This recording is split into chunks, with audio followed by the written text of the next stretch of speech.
to him, chat. You know I had to do it to him, chat.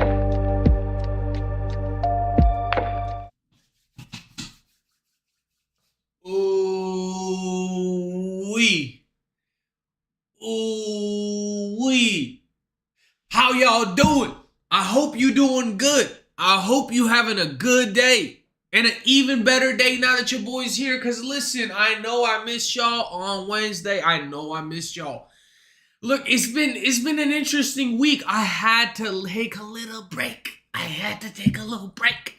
Look, listen. School's whooping my ass, bro. I'm not even gonna lie to you, bro. This algebra shit ain't it, bro. This algebra shit ain't it. I can't keep up with this bullshit. Look.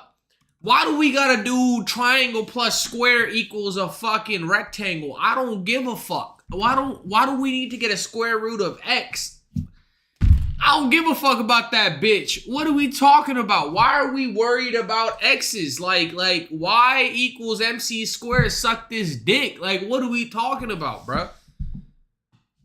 I don't understand it. I don't want to understand it. I'm getting upset with this fucking math shit, bro. Chat, look, my glass is a little dirty. I'm gonna have to clean it up, cause look. I just want to yap. And that's what I do. Once in a while I get on here and I just fucking yap. And it's fun, you know, it is a good time. And you know, Wednesday I wanted to do that, but bro, I got a little humbled at some shows this week, bro. I'm not gonna lie. I thought I was the king, I was legendary, whatever the fuck, right? And once in a while, God sends you a gift in a handbasket, right? And then it slaps you right across the face and it lets you know that, you know, let's go ahead and get back to reality. Because, bro, look, I went to a show on Monday. To start off the week, Fort Worth show, I wanted to just show out, pop out, and let them know what's good. I haven't gone to a show in Fort Worth in a hot minute, so I went over there and see what's good. Absolutely murdered that bitch, bro. Absolutely murdered that bitch, bro. I'm telling you, I had a solid 5. I'm telling you, I gave them that 5-incher.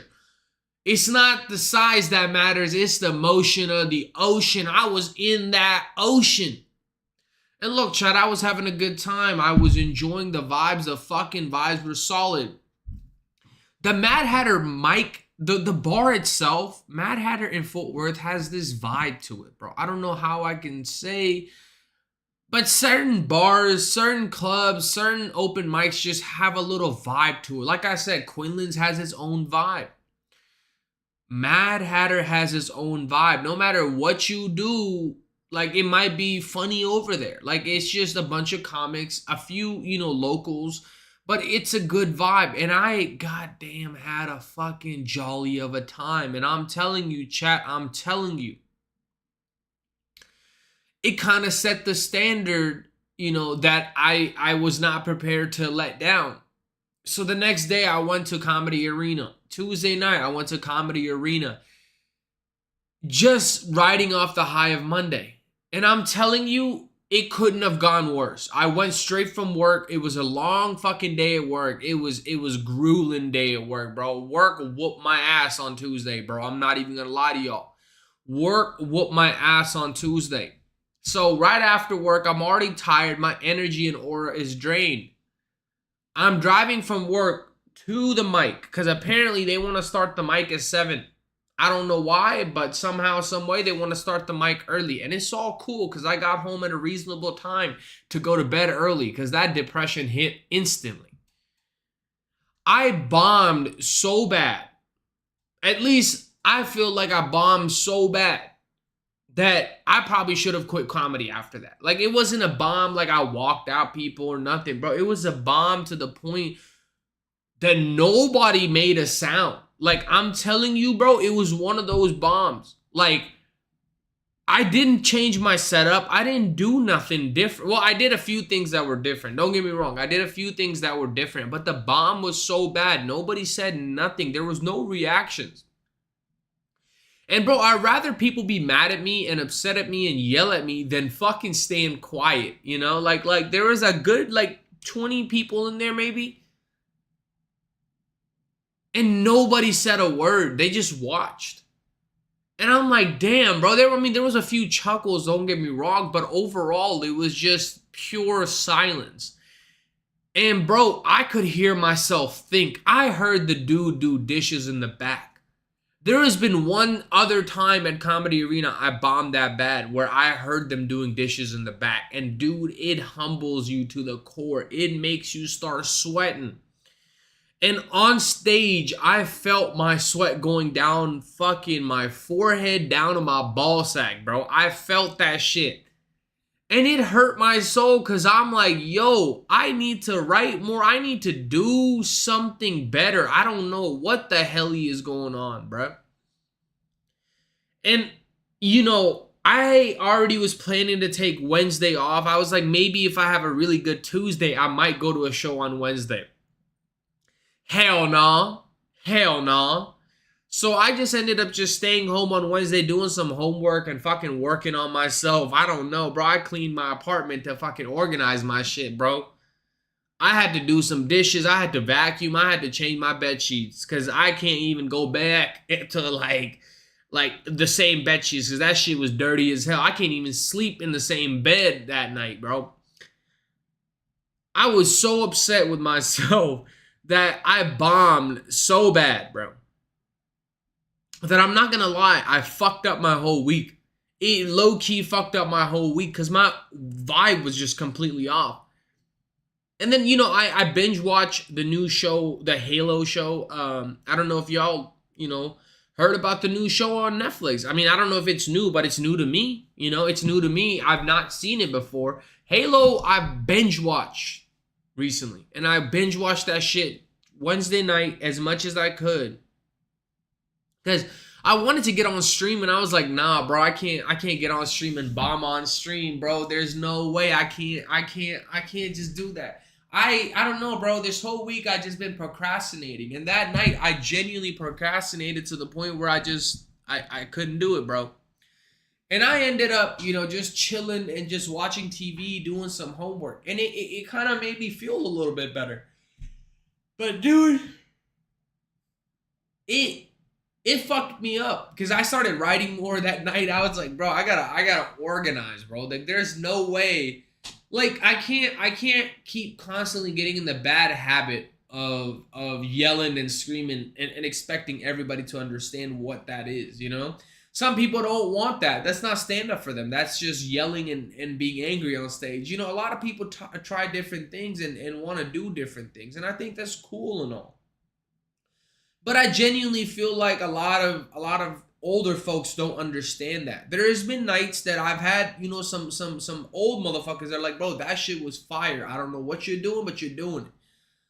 And that's fun. But there are times where, you know, it's an older crowd. So, you know, the crowd on Monday at Mad Hatter was a younger crowd. It's maybe in their 20s, maybe 30s, some people. But the crowd on Tuesday at Comedy Arena was only 30, 40, and 50-year-olds. It was old folks. I mean, one guy was like in his 70s or 80s. I can't remember what birthday he was having. I think it was like 75th birthday or something. He was an old fuck, you know? Like, so there were some people that were old as hell. So they're not used to this type of comedy. Like, I'm not saying they're not used to dark comedy because I wasn't even being that dark because I told you I'm on a little journey of not being a dark comic. I don't want to just be doing dark stand-up because, bro, at some point I need to start selling shows. I can't sell shows if I'm constantly doing dark comedy. Dark comedy is fun, it's cool, it's enjoyable, but it's only enjoyable in the right moments. I cannot consider myself a stand-up if I'm constantly just pissing people off, right? I need to be able to adjust to the crowd, and that's what I've been kind of working on, is adjusting to the crowd and doing different shows in different areas with different demographics. So that's what I've been kind of focusing on, and I've been, you know, really been bombing because of it. Because I got the younger demographics down, my age people, and you know, around, you know, the younger age of 20 to 30-year-olds I can make laugh, but anybody about 40 to 50, they're like, bro, this guy's just angry, just yelling all the time, you know? So I wanted to focus more on actual the verbiage rather than acting it out. And I was in full work clothes and I was not even like prepared to be on stage that night. And dude, it showed. It showed. And then, Wednesday night, I was like, you know what, fuck it. Thursday, I already had something planned, but I was like trying to procrastinate and not actually go. But I forced myself. I was like, you know what, fuck it. I'm just going to goon. I'm just going to goon it out and then go. Look, I've been on this roll where I'm trying to limit all my gooning activities to a minimum. I don't want to goon that much anymore.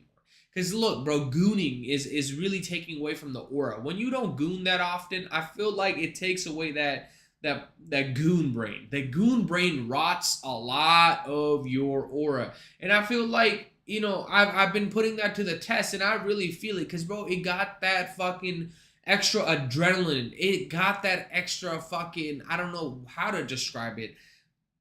It's just not good for you, bro. Watching that much goon material, watching, just porn all the time, watching just corning out, like it's just not good for you. There's just no way it's good for you. But, I was like, fuck it, I'm gonna do it. Because sometimes, bro, when you've been gooning daily, when you a daily gooner, bro, it does become hard to stop. So I had to take a little bit of a taper. I had to cut down, like, you would cut down some antibiotics or you would cut down some fucking opioids, so I had to cut down by, every other day, then every few days, then once a week, then none at all, right? So I really made sure that I was getting off the goon brain. But, we had to goon. Whenever you're down bad, one good goon can change that, bro. I'm not going to lie. Once in a while, you can reward yourself with a good goon. But not every time. Because a good goon can also lead down a dark, dark path of ultimate gooning, which is, gangbang porn and crazy split roast, like spit roast all day, every day. You're just gooning to the fucking maximum degree. And I'm not gonna lie, I told you I'm going through, a loss of some hoes, and being holeless, is a trauma in itself. Losing a solid hoe, losing a solid side chick, a solid side piece can really leave a man lost and confused, And then you see your, other side bitches, enjoying themselves, being in relationships and whatnot. It makes you think, damn, maybe I'm just not the pimp that I thought I was, right? So that's why I had to get a cut. I had to do it to him. I literally came home early from work so I could, just chill, bro. I had to call in a sick day, bro. I'm not even gonna lie, bro. That bomb on Tuesday fucked me up so bad. I had to take like low-key a sick day, bro. But it gave me the energy to go to Sharks Comedy Club on Thursday. So last night I went to Sharks and I was like, I was going to go to the Balcony Club where I bombed last time. Where I bombed last Thursday. But I was like, I'm going to switch it up. I'm not going to do it again this week. I'm going to maybe go another time. But when I went to Sharks, as I walked in, I realized the crowd was not it. It was a few actual like people that were there and then a bunch of comics and a lot of those comics were not doing good. I was seeing it because everybody's seen their bits, everybody's seen their set, so everybody's just kind of hey, just do your thing, you just on stage. That's the problem with open mics, bro. Everybody's seen your shit. You just gotta keep it pushing. You keep it going, bro. And the problem was that, towards the end, there were some more people coming. And the problem also was, when I was leaving, bro, some of those people were like, bro, that mic was trash as hell. Everybody, I literally walked past the two groups of people that came down there. And they watched people bomb back to back. And, yo, that shit was embarrassing, dude. That shit was genuinely embarrassing, dude. Because as the group went up, I bombed, and then they were leaving after, and I walked past them. They're like, bro, that shit was trash down there. I'm like, oh God, that was me. They watched me, and they're probably talking about, when you bomb, you low key feel like everybody starts talking about you. That fucking paranoia kicks in. It's like doing like coke, It's like you get that good bump. You're like, oh fuck, everybody hates me, that paranoia kicked in, bro. And I was so low-key upset with myself that I was bombing. Because I'm not going to lie. I'm not going to lie. Some of these jokes were getting rinsed. Some of these jokes were not getting good. Was good. 1E6 was good. I honestly was very upset that I was bombing the way I was. Not gonna lie. I was very upset the way I was bombing that mic. Because I'm looking at people through these sunglasses. The lights were in my face. I could see people's faces like, what the fuck's going on here? Who is this guy? What is he doing? And bro, that nervousness kicked in. And at Shark's Comedy Club, in the back, there's a mirror. You can see it from the stage. If there's not many people in the front, you can see it. And dude, I caught a glimpse of myself in the mirror as I'm up on stage, and I froze. I'm not even gonna lie to y'all, I froze. Because I saw myself just absolutely shitting the floor. I was upset, dude. I was genuinely upset with myself. I don't know if the mic from Tuesday fucked me up. I don't know what it was. Literally, I killed on fucking Monday, dude. It fucking brought me on a high. Like, it got me to the highest degree. I was on a fucking nirvana, bro. I was on cloud 9 on Monday, bro. I had 2 hoes asking me, oh, how long you been doing this? Oh my God, you so funny, bro. That's the type of level I was on Monday, bro. And then Tuesday, absolute bitch slap to the face. No, bro, that's the thing. I feel like it's one thing, me pissing people off at a mic. When I do stand-up and I piss people off, I walk people out, at least I got their attention enough to upset them. That's at least a point. But if they do not react at all and I'm just looking at them, yo, they're rage baiting me. They're rage baiting me. And that's what I hate the most, because I'm the rage baiter. I'm the masturbator, okay? I'm the masturbator. I don't understand how you're rage baiting me as the crowd. The crowd rage baited me, bro. They didn't even react to none of the shit. They're like, what the fuck's going on right now? And bro, I'm not gonna lie, I fucking crumbled on the inside. That shit hit me to my core. I was hitting them with the best material I could. I fucking thought I was funny. Yo, a tear went down my cheek. Just one single tear went down my cheek. I said, damn, I'm doo-doo at this shit, bro.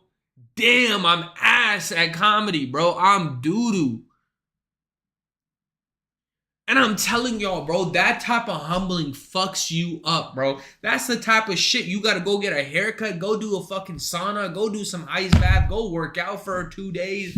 Like, that's the type of shit that gets you on a 9-to-5 job. That's the type of shit that you're like, fuck it, I need a job, bro. I can't do this no more. And I'm telling y'all, chat, I'm telling y'all, that shit done fucked me up that night, bro. That shit fucked me up to the fucking core. I had chest pains, bro. I bombed so bad, I had a panic attack on the drive home, bro. I was screaming in my car. I was so upset that I bombed that bad, bro. That 15-minute drive, just screaming, just yelling in my car. I was like, fuck, bro, I can't do this no more. So, you know, back-to-back bombs like that can really scar your fucking soul. But it does build a thicker skin. I will say it does build a thicker skin. If you want to do stand-up, if you want to do music, if you want to do any kind of live event or any kind of live hosting, whatever you do, you're going to have nights like that. And I feel like that's what really differentiates the good from the great, or bad from the worst. You know, I don't know if I'm bad or worst. You know, that's where I'm at in life right now, bro. I'm like genuinely trying to figure out if I'm like shit or if I'm like on another level. You know, I'm really trying to assess if I should keep doing this. Sometimes, bro, you sometimes have to really be honest with yourself. And then I sat down. I'm like, let me just sip a drink or two, bro. Like, cause like I told you, I'm trying to get ready for No Nut November. I'm really trying to get No Nut ready, bro. Because look, once I get pent up for No Nut November, I'm going to be upset. I feel like I'm going to explode. No Nut November is going to be very powerful, chat. I'm ready for it. I'm preparing for it now. I'm tapering off any activity with ultimate goon activities, bro. I am trying not to drink that much. I'm trying not to boof that za. I'm trying not to goon every day. That's the thing, bro. No Nut November is something that I need to know for myself. I need to know if I am truly a fucking degenerate or not. No Nut November is to see if you are a regular human being or if you're the degenerate and low of the low scum life, okay? If you can't do No Nut November, you're not ready for life, bro. That's no discipline at all. And that's the thing. I'm not saying that you're not gonna fail. It's not about failing. It's not about failing. It's how many times can you keep going? Is this a rerun? What you mean, Bark Bear? What you mean? Rerun for what? Oh, rerun like as in like a rerun stream? I'm not sure. I just be yapping, bro. It's just your first. I hope you enjoying it so far. This is not a rerun, man. We just yap. This is casual yap. I restream it on multiple platforms, so sometimes I have chat here and there. And you know, also chat can be imaginary friends. I was talking to myself, brother. Look, Bark Bear, listen. There are some times you just have to entertain yourself as a small streamer, as a small YouTuber. You just have to yap at yourself. Once in a while, you just have to tell stories and just go about, hey, how are you guys doing? You know, you just got to pretend there is a chat, because, you know, I be posting this shit on YouTube, you know? So sometimes you just have to pretend that there is gonna be an audience one day. There might not be an audience right now. But one day. You know, and you know, that's what I aim for. You know, some of my YouTube videos get more views than any of my other shit down, bro. That's the only way you can make it as a streamer, is you just yap at the world, bro. You just have to talk. And honestly, this is a good way for me to get all that crud out, bro. I'm not gonna lie. I think that's why I bombed on Thursday, because I did not yap on Wednesday. My streaming schedule I should stick to, because if I stuck to it on Wednesday, I could have gotten that bullshit out, let that yap out from the bullshit mic that I did on Tuesday, and then been able to get to that mic on Thursday without having that crud backed up. Sometimes you just have to yap. Loki, you look like Tom. Hey, who's that? Is that a porn star? I hope so, you know? I have to look this up. Hold on. Who is Tom Hayward? Yo, what the fuck? No, bro. You can't do me like this, dude. You can't do me like this, bro. No. There's no way you're gonna do me like this. Bark Bear, no way. I can't. Yo, I gotta look better. No way, bro. You're not doing me like this, bro. I don't believe it. I don't believe it, bro. No. I don't look like that, bro. No. I mean, he's pretty good at comedy, but like, man, damn, I gotta change some things around. If that's what you think I look like, damn it, bro, I'm losing myself, bro. That's crazy. That's crazy. If that's what I look like, I guess, you know, all brown people look the same, right? But look, man, I've kind of like taken the fucking pain to the chest. I've taken it to my soul. So I should have yapped it out. I should have stuck to the schedule of Wednesday yaps. You don't look like Aziz's. Wait, is that not Tom? Who? Wait a second. It's a fictional character. Actor. Let me look this. It's a fictional character, right? Am I wrong? That's what I looked up. It's specific. Okay. Is that a brown guy? Because it's only pulling up this guy. It's only pulling up. I know this is Aziz Ansari, but like, it's a fictional character. I don't know. I might have to. This guy? Is this it? Parks it. Look.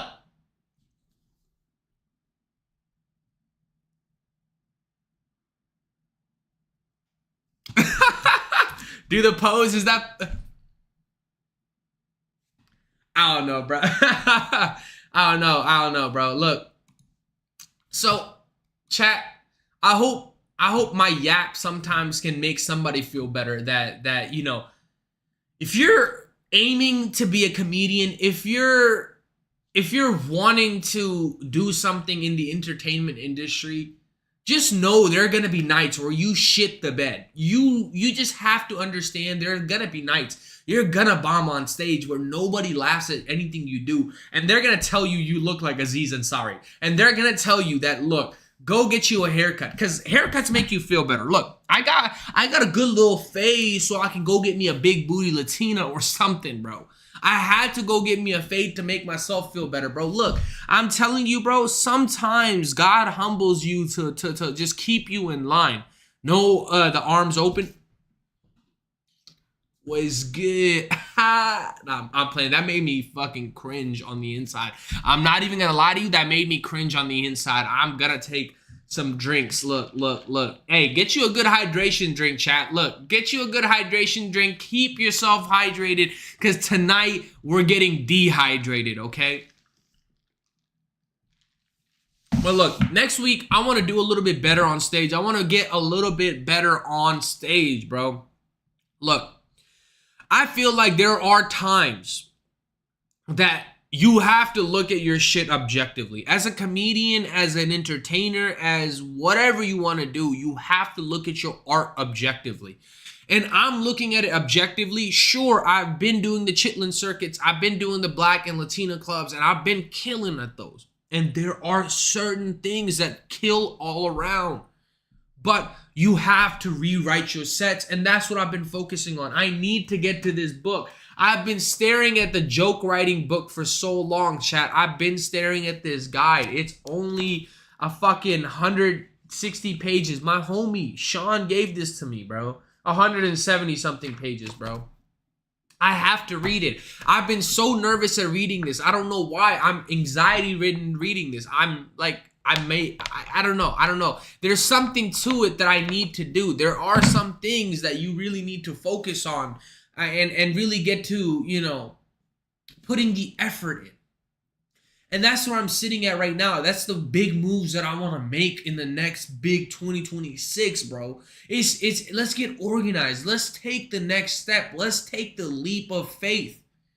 Let's do something that will change the course and the trajectory of your life.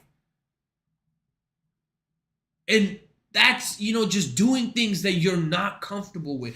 Doing things that will get you out of your comfort zone. And I'm trying, chat. Look, I'm genuinely trying my hardest to keep moving forward, keep my head up, and keep doing shit the way I gotta do it. And that basically just means keep bombing on stage, but not giving up. Because I think bombing on stage comes with the game. It comes with the game.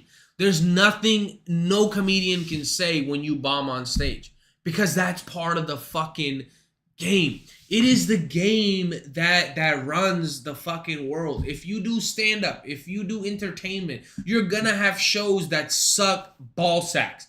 But you gotta gargle them nuts, no diddy, and keep moving forward. And that's where I'm at right now. I just want to keep moving forward without getting knocked down. Look, I feel like moving forward after I finish this fucking algebra class, after I finish this bullshit ass course, I need to stop taking Saturday classes, because I feel like these Saturday classes are whooping my ass. And that's the one day I could sleep in and I can you know, enjoy myself throughout the day, right? But when I have Saturday class, it kind of fucking sucks. It sucks so bad because I have to get to class. And that's the one day I could chill and enjoy myself, but I'm fucking taking class. And that's gay. I shouldn't be doing that. And it's fun, you know, saying you're in school, getting it out of the way, whatever. But there are some, necessary steps you have to do in order for you to rest. I've been trying to rest, but with this Saturday class, it's hard to rest when all you're doing is focused on doing your homework, getting to the test, and it being a hybrid class. I have to take the test online, and then there's also some tests in person. You can get around the online test, but you cannot bullshit around the fucking in-person test. In-person test, you have to get to the good old cheating. And half of the motherfuckers don't even show up in class, so you don't know who really is the smart one. So you don't even know who to cheat off of, So you can't really cheat on these in-person tests like you used to. COVID fucked up everything, bro. COVID genuinely fucked up everything. You can't even cheat like you used to, bro. Nowadays, everybody's on your head if you cheat, because you don't know who the fucking smart one. The smart one's is cheating off of you, and you the dumbass. I don't know. I'm trying, chat. Look, there are some times in life where you have to just keep your head up and keep moving forward. And these are one of those trying times. God is humbling me and building my fucking soul to keep pushing forward for greater times and for greater opportunities. I have to keep my head up. And that's the thing. That's what I got to tell myself. Honestly, this is not for nobody else but myself, because this is the open mic comic journal. The diary of an open mic comic. And look, a year from now, 2 years from now, maybe 5 years from now, when I do make it, when I do survive off these comedy checks, when I do survive off that entertainment money, then I'm going to look back at these days like, damn, bro. Damn, I know I was struggling that day. Fuck, I remember that week. I remember that day. This week, bro, it was one of those weeks that just took my fucking ass out. Pause. Whoa. No, did he? This was one of those weeks that whooped me belt to ass, bro. Belt to ass. And I wish I had a homie that I could just hang out with and just be like, what's good, bro? Like, how you doing, man? Some of my best homies out of country now, bro. Some of my best homies out of town now. One of my homies moved back to his homeland, bro. He moved to his homeland. One of my other homies lives out of the state. One of my other homies lives out of the fucking city. So all my homies that I really know, that I really vibe with, that I really hang out with, are like gone. They're moving on and doing things for themselves. They're living life for themselves. Some of the homies I used to know getting married, getting in a relationship, getting love. And I'm over here, I'm trying to be a comic, guys. And it makes you second guess yourself, and that's the hardest part, to be honest with you, bro. When you start second guessing yourself, that's when you're like, fuck, dude. What the fuck am I doing, man? What the fuck am I doing? Am I the loser? Am I the degenerate? Am I the fucking example that parents say, don't be like that kid? Because fuck, dude. I wish I was not that person. I wish I could just enjoy the simple life. I wish I could just work, go to school, get all that done. But I want to be this fucking artsy artist, whatever the fuck. But deep down, I know that's not for me. That life is not for me. This life is for me. This grind of getting to a mic, fucking running after open mics to do shows in front of 3 people, 2 people, maybe 1. Bombing and then driving home and telling the story the next day. I know this life is for me. But sometimes you just fucking just sit there in the sadness and the loneliness and go, fuck. Is this worth it? Is this all going to be worth it in the end? Or am I going to be a loser 10 years down the line while all the people that, called me a loser are winning? The haters are winning, I don't know. There are some times I just sit there and I reminisce on those times that I had people being like, bro, that's not working. Motherfucker, I know. I'm seeing it right now. It's not working. Struggling, bro. Show after show. Stream after stream. L after L, bro. How the fuck do you get out this life, bro? How the fuck do you know you're on the right path when everything says otherwise? Every other metric, you're failing. You know, like it makes your soul feel crushed. It makes your inner monologue dark. It makes your head just spin and just question reality. Am I living in reality or am I living in this fucking delusion? I don't know. I don't know anymore, right? That's what you sometimes think when you bomb a show so bad and you have to drive home because you wrote this set laughing your ass off thinking, holy fuck, I'm about to clear the whole city with this one. We about to make it with this one. I feel like a rapper that just dropped an album, and you know, while he was in the studio, he was like, "Bro, this the one getting getting us out of the hood with this one. This the album that's gonna get us out of the hood." And then you put it on fucking SoundCloud, you put it on fucking wherever, and it gets like 5 views in 5 years, and then nothing but chest pains start coming, and that's anxiety, bro. That's anxiety, bro. So you gotta drown yourself in these. Drank in my cup. Because that reality starts to weigh down on you.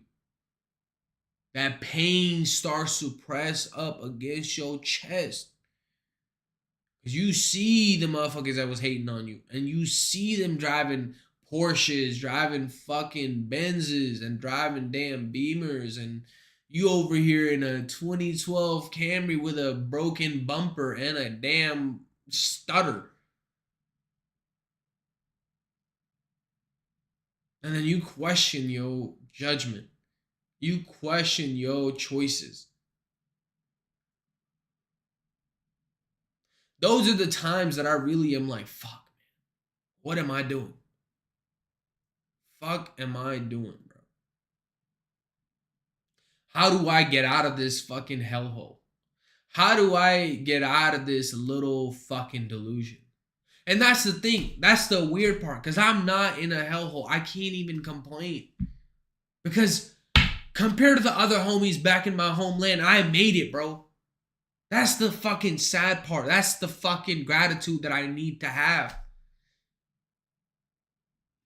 Because some of the motherfuckers back in my country, back in my fucking home country, bro. You living like a king compared to those motherfuckers. But that guilt kicks in. Because what would have they done? What would have they done with this opportunity? Am I wasting the fucking opportunity that God gave me? What am I doing? What am I doing compared to what these other people would have done? The same people with the same drive. And it makes you second guess your own opportunities, second guess your own self. And that's dangerous, bro. Because it can send you down a spiral. When you start second guessing yourself, that's a dangerous place to be, man. That's a dangerous place to be. And I'm telling you, there are some bombs in life. There are some terrible, terrible mics that you go to that humble you. When people look at you different. When you do a fucking shit show of a mic. And then you drive home, and then the next time you come back, motherfuckers look at you different. They're like, I don't want to associate with that. Because they want to stay in the comfort zone. They want to stay in the same lane so everybody likes them. But I'm trying something new. I'm trying to do something different. I'm trying to do something out there. I'm trying to do it for the fucking culture. I'm trying, man. I'm trying it for the art form, bro. I don't want to just be like another comic, bro. I really don't. I really don't, bro. I want to be the fucking Purple Rain. I want to bring the magic on stage, bro. And that's the thing. Is that just delusion or is that faith? I have yet to conquer that. I have yet to come to that conclusion. Is that straight faith or is that straight delusion? I have yet to pinpoint that, because there are a lot of signs pointing at delusion. You know, there's a lot of signs pointing at, oh, you're an idiot. Get yourself together. There's a lot of signs that are pointing at stupidity, failed promises. And then you just sit there and reap the sadness. You sit there and just genuinely, God fucking damn, what am I doing?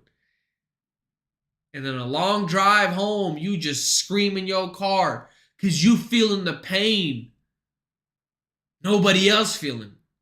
You feeling the anger that nobody else feeling. You feeling the frustration nobody else feeling. And at that moment, all you can do is call out to God. You sit there embarrassed. If y'all can't tell, I'm speaking from experience, to be honest with you. I'm speaking from experience because there has been times, literally this week, when I'm driving fucking home, bro. Driving home. Just embarrassed, dude. Absolutely. Fuck is you doing, bro? Fuck is you on, bro? And those are the moments that you question, is this worth it? Is this sacrifice worth it? Is it worth all the pain and embarrassment? I don't know yet. I don't know. I'm in the middle of it, chat. Look, there are some friends that I've lost over this shit. I'm telling y'all, I've spent so much time. I can't give up now, bro. There's no way. 3 years of my life. Night in and night out. Sleepless nights. Chasing this dream. At least 3 years. I'm telling you, this has been serious for 3 years. I'm telling you, I've been doing this shit since I was 16.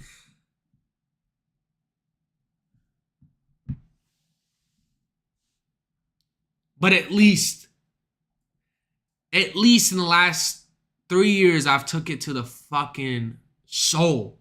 And I'm like, fuck it, let's push it to the next level. Fuck a 6th year. I'm getting this into the 7th gear. I'm getting this into the 9th gear if I have to, bro. I'm gonna break down the damn transmission if I have to. Fuck it, I'm running this car out of damn fuel, no transmission fluid. Fuck it, the damn transmission about to fall out. Goddamn, fuck the engine block. We going electric. There are some times you just sit there and just think about it, you know? And you question stand-up being what it is, entertainment being what it is. Is it worth it? I don't know. I don't know, chat.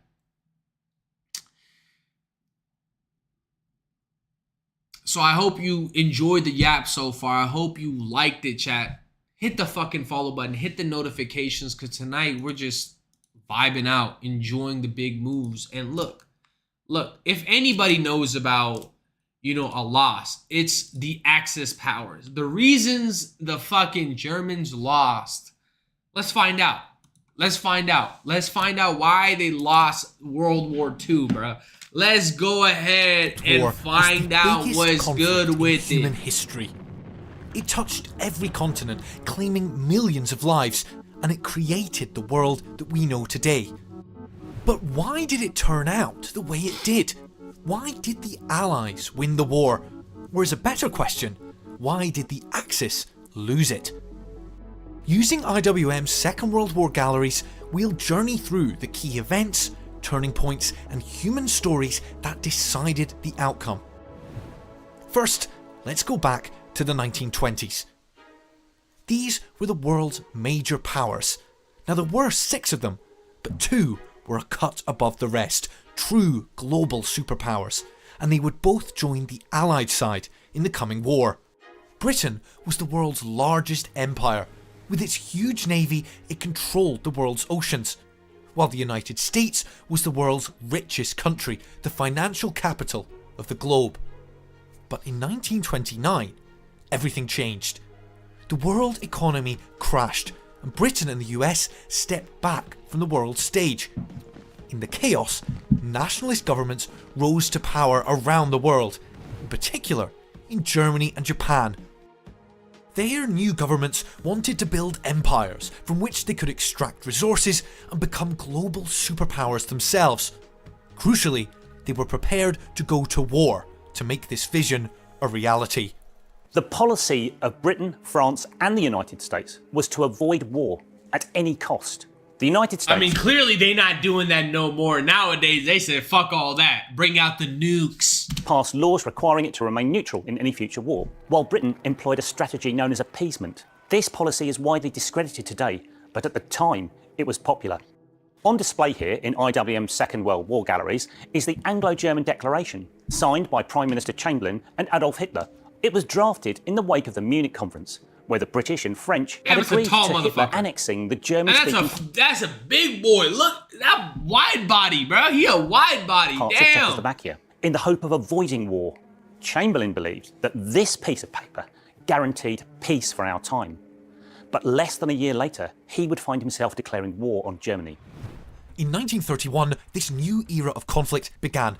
Japan invaded Manchuria and was soon engaged in a full-scale war with China. They made rapid advances, but the territory was vast and Chinese forces continued to resist. By 1939, the Japanese had run out of steam. During this time, they also perpetrated numerous atrocities against the local population, who they deemed racially inferior.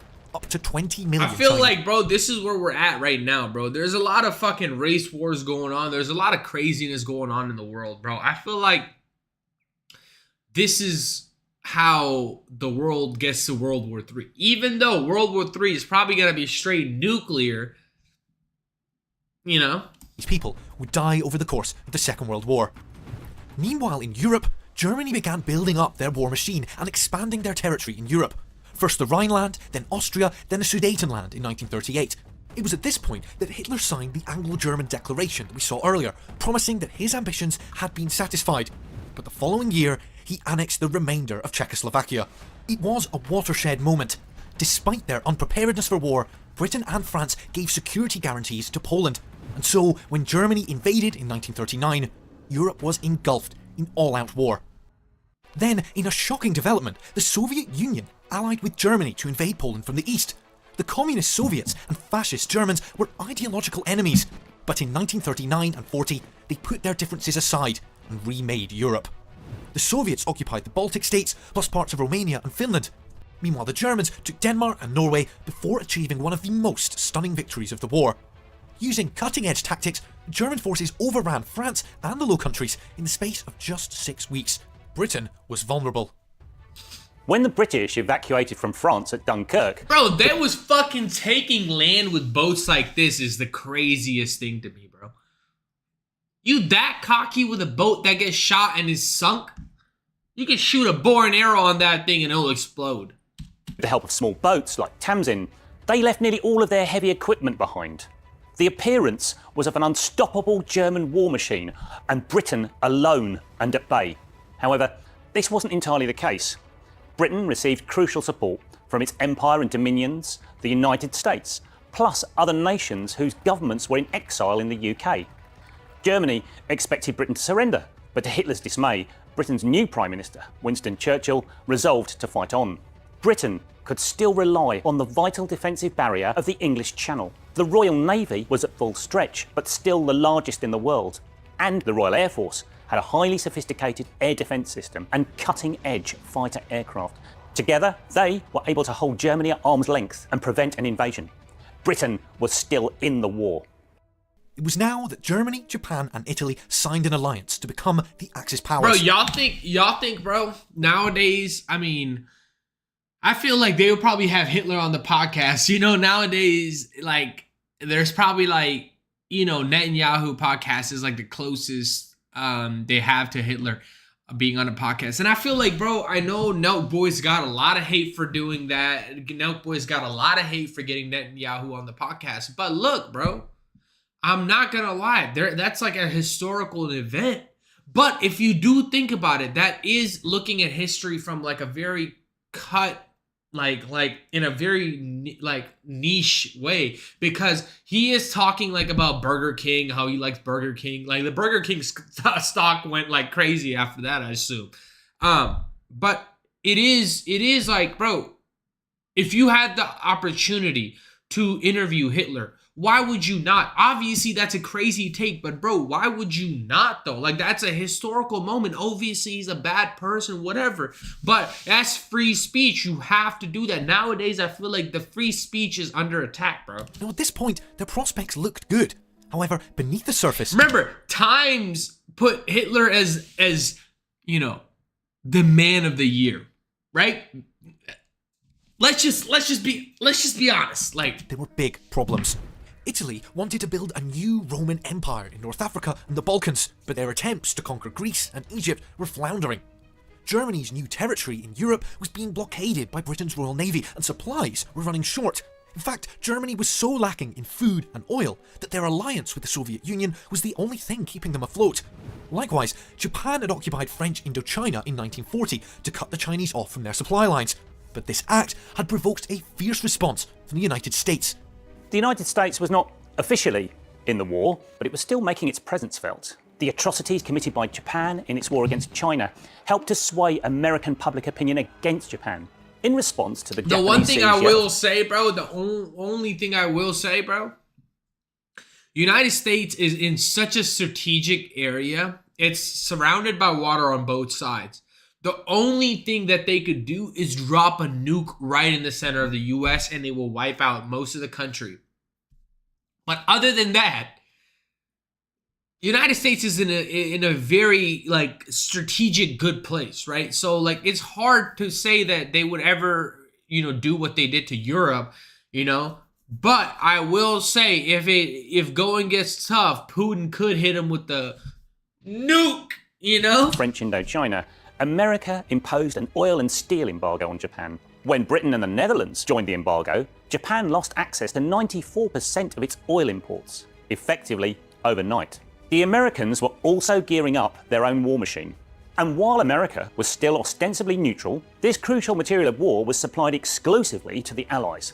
The United States soon passed the Lend-Lease Act, which supplied aircraft, ships, food and clothing free of charge. This onslaught of American weapons posed a serious problem for Germany and Japan. The Axis powers were under pressure. Japan risked running out of oil and losing its war with China, while Germany risked becoming subservient to their hated enemy, the Soviet Union. They could not survive like this for long, and so, in 1941, both Germany and Japan decided to risk everything. Despite their weakness, they widened the war to capture the resources they so desperately needed.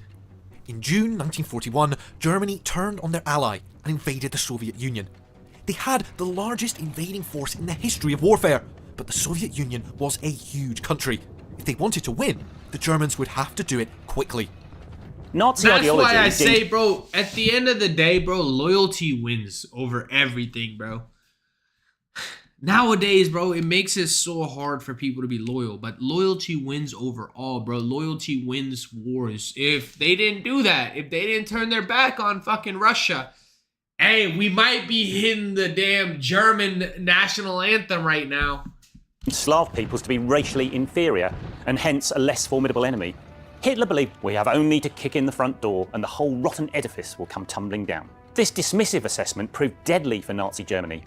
The Germans underestimated the Soviet resilience and the immense reserves of people which they had at their disposal. The Soviets undertook a mammoth relocation of industry, encompassing entire production plants behind the Ural Mountains. This ensured that their armed forces had the weapons, like the M30 howitzer, to combat the invasion. Meanwhile, the Soviet people sacrificed their lives on an astonishing scale in defence of their motherland. In all, 25 million Soviet citizens would lose their lives in what official propaganda called the Great Patriotic War. The Germans needed That's the thing, bro. Like, whenever you invade somebody's land, they will fight tooth and nail. Like, look at Vietnam, bro. It's like they have nowhere to go. If an outside force is invading your land, you will do everything in your power to fight back. It's guerrilla warfare at that point, bro, because you have nowhere to go. That fucking party has nowhere to go. You're invading their shits. They got their back against the wall. They're gonna fucking fight till their nails fall off, bro. Victory. But the fortitude of the Soviets denied them this. In December 1941, the German advance was brought to a halt just a few miles from Moscow. Their great gamble had failed. At almost exactly the same time, the Japanese launched an General attack Winter always gets them. their own, but it did not come against the Soviets. With their army bogged down in China, the Japanese planned to capture the oil, rubber and iron ore rich areas of Southeast Asia. However, they believed that by attacking these territories, they would bring the United States into the war against them. And so, to give cover for this southern strike, they launched a surprise attack on the United States Pacific Fleet at Pearl Harbor. The attacks were successful, and Japan took control of much of the territory and resources that they needed. You played yourself. You don't fucking jiggle United States bullets without getting hit with the fat old chode. Like, you're not gonna gargle these nuts without getting hit with the chode on your face. Their hope was to defend them with such tenacity that the Americans, who they perceived as cowardly, would choose to negotiate. But instead, the United States, Britain... Hell no, they're about to lead you into a destructive dick down. and the Soviet Union came together and formed a plan for final victory. In the wake of the attack on Pearl Harbor, isolationist sentiment in the United States was quickly extinguished. President Roosevelt, Churchill and Stalin agreed they would only accept the unconditional surrender of the Axis powers. The Allies planned to secure victory through a relentless attritional struggle at sea, in the air and on land. To do this, they would have to leverage their advantage in people, resources and production. The ungainly-looking B-24 Liberator, which you can get up close with at IWM Duxford, is representative of those virtues. At the peak of output, the vast production plant at Willow Run, Michigan, was building one aircraft every 63 minutes. Damn! An aircraft an hour? 63 minutes? One aircraft low-key an hour? Motherfuckers can't even get the order done at McDonald's that quick, bro. These motherfuckers were hitting with the aircraft an hour, bro. Bro, the fucking rush hour at McDonald's takes 2 hours. The war was about to take a dramatic turn. By 1942, the Allies had broken German and Japanese codes, helping them to win vital victories like the Battle of Midway, in which American aircraft sank 4 Japanese aircraft carriers, gutting the Japanese Navy as an offensive force.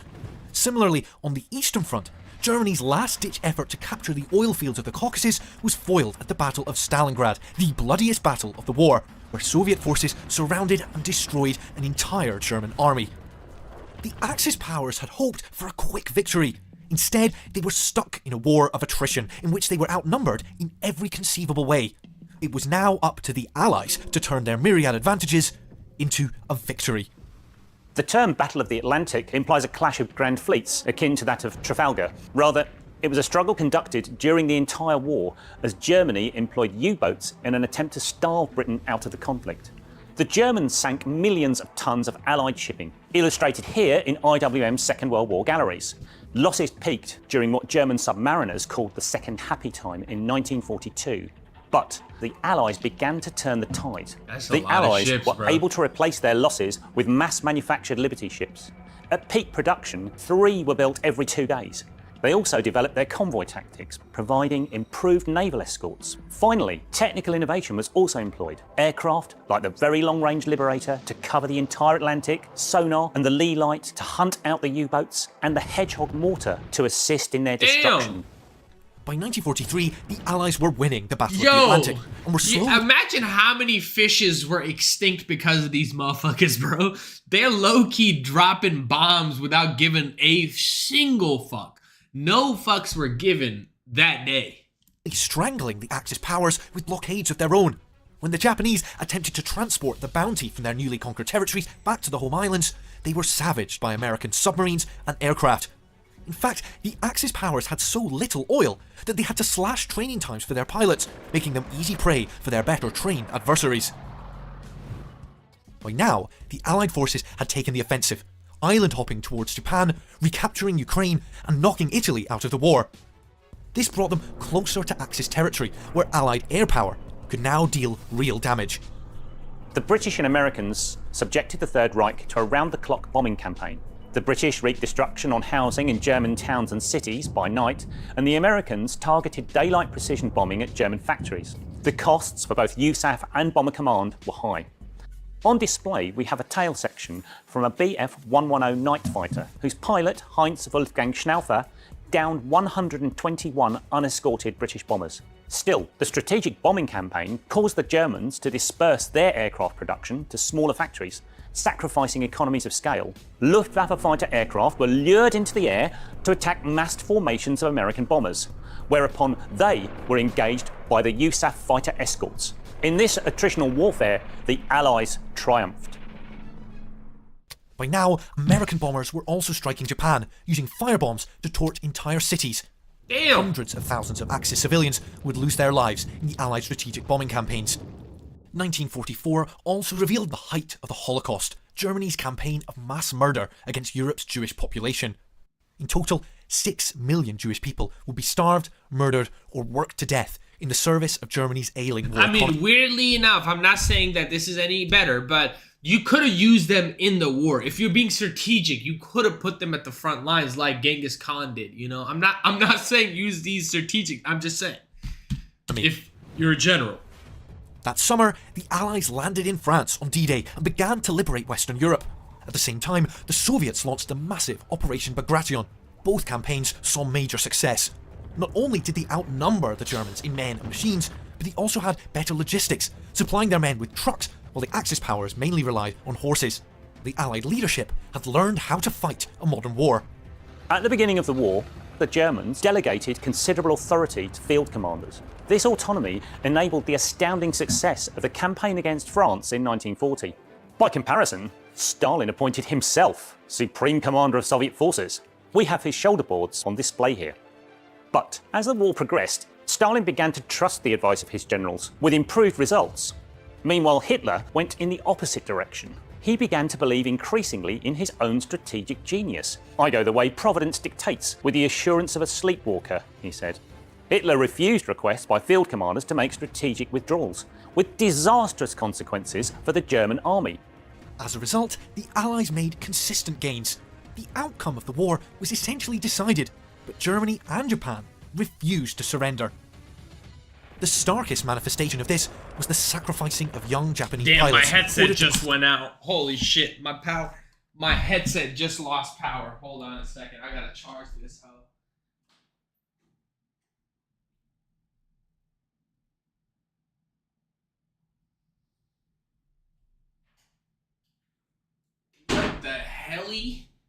What the heliante? How the hell? Bro, I did not hear like a beep or nothing saying that my battery was low. It just turned off like a motherfucker. Like a motherfucker. Potato on a roof. Crashed their aircraft crammed with explosives into Allied naval vessels. This insistence on fighting to the death derived from the belief that surrender was a contemptible shame. As a result, that boy did not make it. That boy did not make it. And bloodshed would continue. Adolf Hitler gave precedence to Germany's Vergeltungswaffen, or vengeance weapons, like the V1 suspended here. Hitler believed the casualties and destruction wreaked by these weapons would terrorise the civilian population, causing the Allied leaders to sue for peace. This, however, was a delusion. The vast resources devoted to producing V-weapons came at the cost of producing much-needed armoured vehicles and fighter aircraft. It also cost the lives of tens of thousands of slave labourers who were forced to build the weapons in terrible conditions deep underground.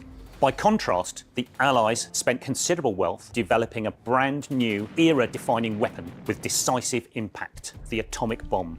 Nuke! In May 1945, crushed from east and west, the Germans were forced to surrender. Japan fought on, but when the United States dropped 2 atomic bombs on Hiroshima and Nagasaki and the Soviet Union invaded Manchuria, it became abundantly clear that there was no point in further resistance. In August 1945, the Second World War came to an end, with the Allies victorious. The Allies... It's about to be 100 years since the last World War, bro. They said there's a World War every 100 years. Okay, let's be real. Had an overwhelming superiority in natural resources and population, the sinews of total war. But this advantage did not assure them of victory. Through an indomitable spirit and dogged resistance, they survived the initial reverses to fight another day. They agreed upon a broad strategy and learned, often painfully, how to fight a modern war. They also successfully exhorted their populations to prodigious efforts and sacrifice. For millions, the ultimate sacrifice.